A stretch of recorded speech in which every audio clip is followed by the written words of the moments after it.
Narito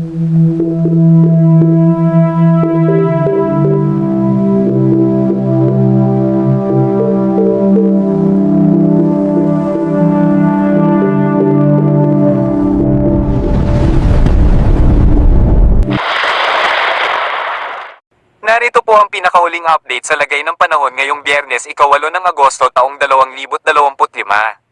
Patuloy pa ring umiiral ang LPA sa ating bansa na nasa kanlurang bahagi ng Luzon.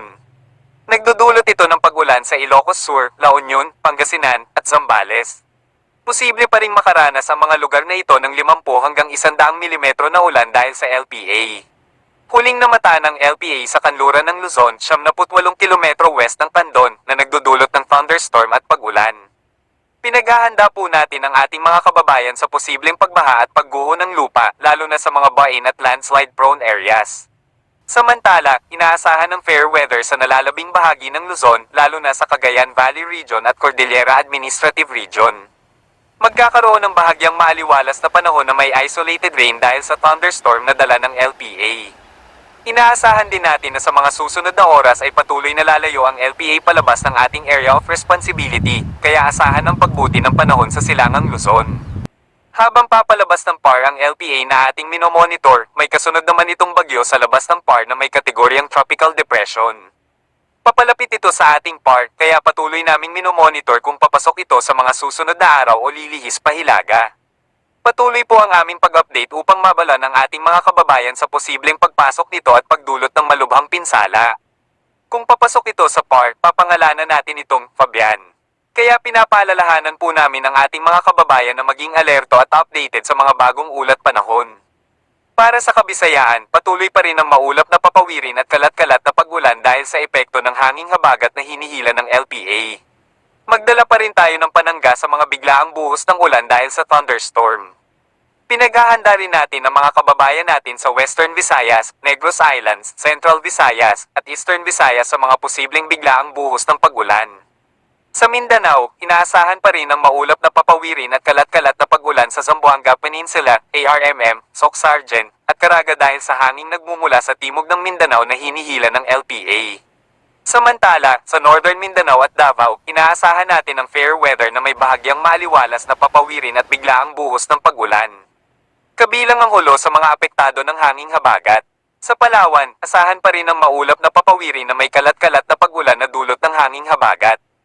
Kaya maging alerto pa rin po tayo at mag-ingat. Wala pa rin tayong nakataas na gale warning sa kahit anong baybayin ng ating karagatan, ngunit mag-ingat pa rin po tayo para sa ating kaligtasan. Samantala, pinaghahandaan natin ang ating mga kababayan sa posibleng pagpasok ng mga LPA o bagyo sa mga susunod na araw o linggo. Base sa climatological track ng Pag-asa, may mga bagyo na maaaring pumasok sa ating PAR sa mga susunod na araw o linggo. Makikita na natin sa labas ng PAR na mayroon ng tropical depression na posibleng pumasok sa ating PAR sa susunod na linggo. Sa kasalukuyan, minomonitor din natin sa labas ng PAR ang posibleng daan nito sa Hilagang Luzon pagsapit ng ika-13 hanggang ika-19 ng Agosto na maaaring maglandfall sa Hilagang Luzon. Kaya naman, patuloy nating pinaghahanda ang ating mga kababayan sa mga posibleng maging lagay ng panahon upang makapaghanda ng maaga. Salamat sa inyong pagsubaybay. Ingat po kayo, mga kababayan, sa mga posibleng pagbaha at pagguho ng lupa. Tandaan, ang ulat na ito ay sa kasalukuyang lagay ng panahon, anumang oras, maaari itong magbago. Kaya inaasahan namin kayo na manatiling nakasubaybay sa mga bagong ulat panahon para maging updated. Mag-subscribe po kayo sa aming YouTube channel para maging updated sa mga bagong ulat panahon. Salamat at ingat, mga kababayan. Dumako naman tayo sa ating partner para sa mga karagdagang impormasyon sa loob ng ating bansa. Simulan po natin sa ating latest satellite imagery kung saan makikita natin ang konsentrasyon ng ating mga kaulapan. At pansin na po natin, dito nga po sa may Northern Luzon area ay makakapal po ang ating ulap dahil po yan sa ating low pressure area na binabantayan. Ito po'y magdadala ng mga mabibigat na pag-ulan dyan po sa may Ilocos region, pati na rin po dito sa may Zambales area. Kaya mag-ingat po tayo sa ating mga kababayan dyan. Sa ating pagtaya, itong LPA naman ay kikilos pa westward, patungo po or palabas po ng ating Philippine Area of Responsibility. At sa ating pagtaya ay bukas hanggang Saturday, posible po ay makalabas na ito sa ating PAR. Meron din po tayong binabantayan na tropical depression o bagyo sa may labas ng ating Philippine Area of Responsibility. Kanina po, ito po'y LPA lamang, ngunit nakita po natin na pumasok na po sa kategoryang tropical depression o bagyo ang kanyang mga hangin. Pero sa atin namang pagtaya, hindi naman po ito makakabigay ng ganong grabing epekto sa ating bansa. Ngunit posible po ito mag-track po or kumilos pa westward patungo po dito sa may Philippine Sea.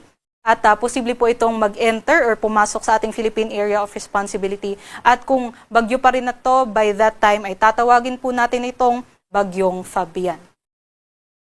Para naman po sa nalalabing bahagi ng ating bansa, southwest monsoon pa rin po ang umiiral dito po sa malaking bahagi ng Visayas at Mindanao area. Kasama na rin po dito sa may northern Bicol region. So itong southwest monsoon po ay hindi po kagaya ng mga nakaraang linggo na enhance po ng ating LPA or ating mga bagyo. Ito lang po ay mahina lamang, ngunit nakaka-generate pa rin ito, nakakabuo pa rin ito ng mga localized thunderstorms, lalong-lalo na po doon sa may areas na malapit po sa mga bulubunduking lugar. Mag-ingat po tayo kahit isolated or localized thunderstorms lamang yan, ay posible pa rin po itong magbigay ng mga banta, kagaya lamang po na nangyari dito sa may Mindanao area na hailstorm, or pwede din po magkaroon ng mga bugso ng hangin at mga heavy downpours o mga biglang lakas na ulan dahil po sa ating mga localized thunderstorms. At sa ating pong pagtaya, itong LPA nga po ay lalabas, no? Pero dalala po ito ng mga makulimlim na panahon dyan po sa may Northern Luzon area, kabilang na din po sa may Metro Manila at sa Central Luzon, sa may Calabar Zone at may Mimaropa, liban na lamang po sa may Palawan area. Pero pagdating po ng Sabado hanggang Linggo, kung makalabas na nga po ito ng ating PAR, ang LPA, ay posible pong bumalik po doon sa magkakaroon po tayo ng mga localized thunderstorms during the afternoons, pero sa umaga naman po ay magiging mas maaliwalas po ang ating panahon.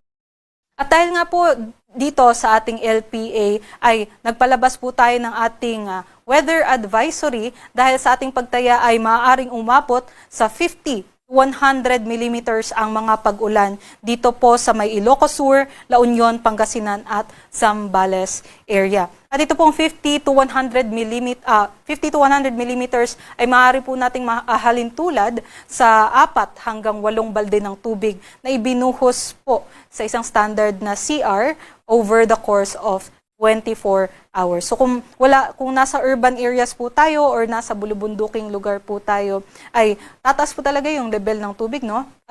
Kagaya na din dito sa may river areas, kaya mag-ingat po tayo sa posibilidad ng flash floods at landslides. Punta naman po tayo sa ating 3-day weather outlook. Malaking bahagi po ng Luzon ay makakaranas po ng mas mainit na panahon over the weekend hanggang Monday. Pero hindi natin inaalis ang tsansa ng isolated or localized thunderstorms pagdating po ng hapon at gabi. Kaya mag-ingat pa rin po tayo. Para naman po sa Kabisayaan, Metro Cebu, Iloilo City, pati na rin po dito sa Tacloban City. Ganon din po, magiging mas maliwalas po ang ating panahon na may chances na lamang po ng isolated thunderstorms. Sa may Mindanao area, magiging bahagyang maulap hanggang maulap po ang ating papawirin dyan at mataas pa rin po yung tsansa ng mga localized thunderstorms. Sa Kalakang, Maynila, ang araw po ay lulubog mamayang 6:22 p.m. at sisikat ng 5:41 a.m.